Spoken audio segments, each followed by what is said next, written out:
নারীরা কতটুকু পর্দা করবে, কতটুকু পর্দার হুকুম কি, সেখানে আমি বলেছি পর্দা করা ফরজ। এই পর্দা আপনার অধিকার, এটা আপনার আভিজাত্যের প্রতীক, আপনার রুচির প্রতীক। এটা বলে কতটুকু পর্দা, সেক্ষেত্রে আমি দুইটা মত উল্লেখ করেছিলাম, দুইটা মত উল্লেখ করেছি। মত নাম্বার 1, সারা শরীর ঢেকে রাখবে, ফেসটা খোলা রাখবে, হাত খোলা রাখবে, এটা একটা মত।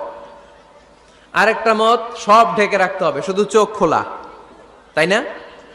দুইটা মত উল্লেখ করে আমি বলেছিলাম যে এটা হচ্ছে রুকসাত আর এটা হচ্ছে আজিমাত।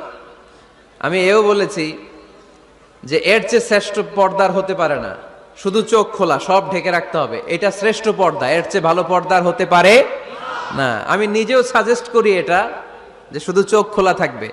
আবার ওই প্রশ্নের উত্তরে এও বলেছি চেহারা হচ্ছে সৌন্দর্যের রাজধানী, চেহারাই যদি দেখা হয়ে যায় তো সব দেখা হয়ে যায়, এজন্য এটা আমি সাজেস্ট করেছি। তারপরে এরা আমারে ধাক্কাইতে ধাক্কাইতে ওই মতের দিকে নিতে চায়, আছে না নাই? তো এই যে 3বার যে আমি এই কথা বললাম, এগুলো শুনবার সময় কি কানে তুলা দিয়ে রাখছিলেন? হ্যাঁ, তখন কি শোনেন না? এগুলো মত দুইটা বললাম কেন?